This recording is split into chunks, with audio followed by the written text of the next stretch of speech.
नमस्कार दोस्तों, बहुत बहुत स्वागत करता हूं आप सभी लोग का अपने इस यूट्यूब चैनल पे। आशा करता हूं सभी लोग अच्छे से होंगे और सबका जो है कि अपने अपने काम में व्यस्त होंगे, मस्त होंगे।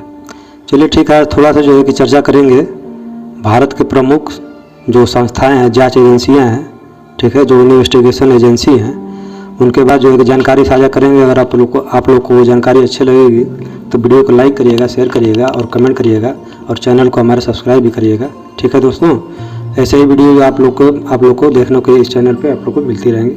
चलिए ठीक है दोस्तों, भारत के प्रमुख जांच एजेंसियों के बारे में चर्चा करते हैं। सबसे पहले जो है कि आता है ईडी। ठीक है, ईडी का तो आप लोग जो है कि चर्चा सुने ही होंगे, नाम सुने ही होंगे। इन्फोर्समेंट डायरेक्टोरेट मतलब प्रवर्तन निदेशालय। ठीक है, पैसे का जो लेन देन होता है, पैसे की जो हेरा फेरी होती है, जो लार्ज अमाउंट में जैसे करोड़ों में जो डील होती है, उसमें जो है कि टैक्स की चोरी की जाती है, टैक्स बचाया जाता है गवर्नमेंट से। तो उसमें क्या किया जाता है कि गवर्नमेंट जो है कि उसको वहाँ पे ईडी छापा लगा देती है। ईडी में प्रवर्तन निदेशालय का मुख्य काम ये होता है कि ये जो है कि पैसे का जो भी लेन देन है, इलीगल है जो भी सारा कुछ, उसको रोकने का काम करती है, उसमें नकेल कसने का काम करती है। अगर आप इसमें जाना चाहते हैं तो आप लोग एसएससी सीजीएल का एग्ज़ाम दे सकते हैं। उसके थ्रू आप लोग का इसमें जो है कि जॉब मिलती है और बहुत अच्छी जॉब प्रोफाइल है ये। बहुत आप लोग को मतलब वास्ट इसमें एक्सप्लोरेशन है और बहुत अच्छे अच्छे लोगों से के साथ आप लोगों को काम करने को मिलेगा और सरकार के अधीन आप लोगों को काम करने का मौका मिलेगा। तो ये जांच एजेंसी आप लोग हमेशा सुनते ही होंगे। जैसे कि अभी कुछ दिन पहले कुछ साल पहले प्रियंका गांधी के जो पति थे वाड्रा साहब, उनके खिलाफ भी जो है कि ईडी लगाई गई थी, घोटाले से संबंधित था। जैसे 2G घोटाले में भी ईडी की जांच लगाई गई थी। पी चिदम्बरम थे, हमारे गृह मंत्री रह चुके हैं, उनके खिलाफ भी ईडी लगाया गया था। तो जो भी मतलब पैसे का हेरा फेरी जो भी होता है, जो भी लेन देन होती है, अब बड़े अमाउंट में बड़े स्तर पे जो है कि चोरी जो होती है टैक्स की, उसके लिए जो है कि ईडी छापा मारती है, ईडी को लगाया जाता है काम पे। तो ये भारत का एक तरीके से देखा जाए तो मोस्ट पावरफुल एजेंसी है, मोस्ट पावरफुल संस्था है इस टाइम का। ठीक है, और इसके जो भी दो कानून हैं वो बहुत पावरफुल हैं। तो एक फेमा होता है, ठीक है, फॉरेन एक्सचेंज मैनेजमेंट एक्ट होता है, ठीक है, और दूसरा होता है पीएमएलए का जो मुख्यतः काम होता है मनी लॉन्ड्रिंग से संबंधित होता है, मनी लॉन्ड्रिंग को रोकने का काम करती है। तो इसमें क्या होता है कि ये इनके पास इतना पावर होता है कि बिना किसी एफआईआर के अगर आपके हाथ एविडेंस लग गया है तो बिना किसी नोटिस के ये लोग किसी को भी अरेस्ट कर सकते हैं। ठीक है, इनके पास ये पावर होती है। अब बात करते हैं दूसरी जो संस्था है, इनकम टैक्स डिपार्टमेंट। तो इनकम टैक्स डिपार्टमेंट में भी आप एसएससी सीजीएल के थ्रू रिक्रूट हो सकते हैं, उसमें जॉब कर सकते हैं।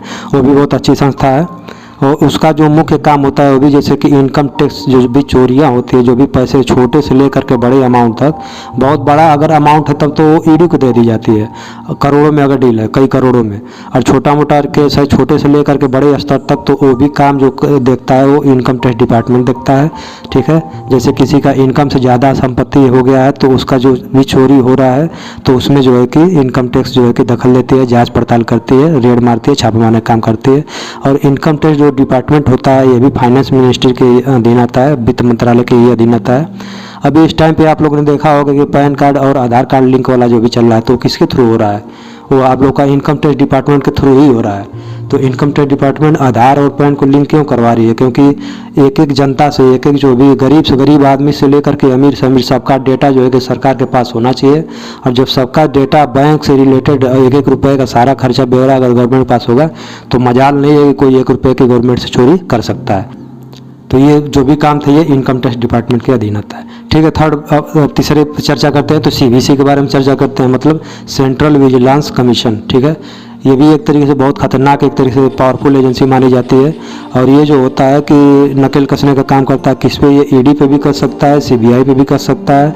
जितने भी कर्मचारी और अधिकारी बड़े से बड़े या छोटे से छोटे, ठीक है, या मंत्री तक भी शामिल हैं तो उन पे ये नकेल कसने का काम करता है, उन पे जो है कि निगरानी रखने का काम करता है। ठीक है, तो इसको एक तरीके से आप कह सकते हैं सबसे खतरनाक एजेंसी है सीवीसी। ठीक है, तीसरा जो आता है, तीसरे के बारे में चर्चा इसकी थोड़ा सा डीप करेंगे। इसको भी भारत का जो है कि सबसे मोस्ट पावरफुल एजेंसी कहा गया है सीबीआई। ठीक है, सीबीआई के बारे में आप लोग अक्सर सुनते होंगे कि ये वहाँ छापा मारा, यहाँ छापा मारा, इतने लोग पकड़े गए, इतने लोग ड्रग्स ट्रक्सरी में पकड़े गए, यहाँ क्राइम हुआ वहाँ पकड़े गए, इतने पैसे के हेरा फेरी में पकड़े गए। तो जो भी सारा कुछ होता है, मतलब सीबीआई के अंडर में बहुत सारे डिपार्टमेंट होते हैं, बहुत सारी एजेंसियां होती हैं, तो वो सारा कुछ मतलब कि ये देखता है। ठीक है, सीबीआई। तो सीबीआई जो है कि ये डायरेक्ट पीएमओ को जो है कि रिपोर्ट देता है। ये किसी के अधीन मतलब नहीं आता है, डायरेक्ट पीएमओ के ही अधीन आता है और बहुत पावरफुल संस्था आप लोग जान ही रहे हैं कि होता है। और इसका जो है कि मुख्य काम ये होता है कि जैसे ये संवेदनशील जो भी मुद्दाएं चल रही हैं, ठीक है, और इसमें जो है कि पैसे का जो भी हेराफेरी है, भ्रष्टाचार, कोई भी भ्रष्टाचार है, रिश्वतखोरी है, तो उसको जो है कि रोकने का काम, उस पर जाँच करने का काम जो है कि सीबीआई का होता है। पैसे घोटाले से संबंधित हो, चाहे क्राइम हो, चाहे एंटी करप्शन हो, सारा कुछ जो है कि सीबीआई देखता है। ये केंद्र सरकार के अधीन ही होता है, ठीक है। और इसी की तरह से एक सीआईडी होता है। तो सीआईडी का काम क्या होता है कि जैसे कि केंद्र में सीबीआई होती है, वैसे सीआईडी जो है कि होती है वो आपके राज्य में होती है। तो राज्य सरकार जो भी चाहे वो सीआईडी से करवाती है, वह जैसे केंद्र सरकार सीबीआई से करवाती है, ठीक है। जैसे अपोजिशन पे रेड मरवाना या किसी के मतलब कि गलत तरीके से कोई इनकम जो है कि जनरेट किया हुआ है, टैक्स चोरी किया हुआ है, चाहे कोई क्राइम हो गया है, बहुत बड़ा हादसा हो गया है, ठीक है, तो हर चीज़ में मतलब कि सीआईडी भी लगती है, सीबीआई। लेकिन सीआईडी काम स्टेट तक सीमित है, सीबीआई का काम जो है कि पूरे इंडिया तक होता है, ठीक है। तो ये आप लोगों के साथ जो है कि सीआईडी।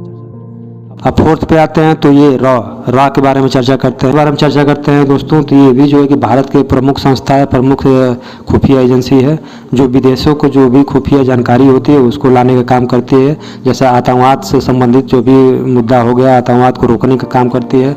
बम ब्लास्ट संबंधित जो भी घटनाएं होनी होती हैं उनको जानकारी इकट्ठा करने का काम करता है ये।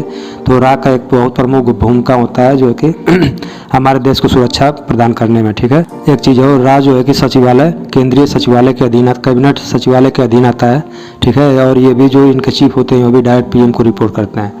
अब फोर्थ पे आते हैं, तो इस पे जो है कि आईबी के बारे में चर्चा करते हैं। आईबी का फुल फॉर्म इंटेलिजेंस ब्यूरो होता है, ठीक है। आंतरिक जो भी खुफिया जानकारी है उनको जो है कि खोजने का काम, उन पर जाँच पड़ताल करने का काम करती है और खुफिया जानकारी इकट्ठा करने का काम करती है कि कोई अगर घटना होने वाली है उसको कैसे रोका जाए।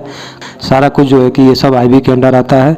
एक तरीके से आंतरिक सुरक्षा का जो भी जिम्मा होता है सारा कुछ मतलब आईबी के ऊपर होता है। ये भी गृह मंत्रालय के ही अधीन आती है, ठीक है। और देश का अंदर की जो भी खुफिया जानकारी होती है वो आईबी का होता है।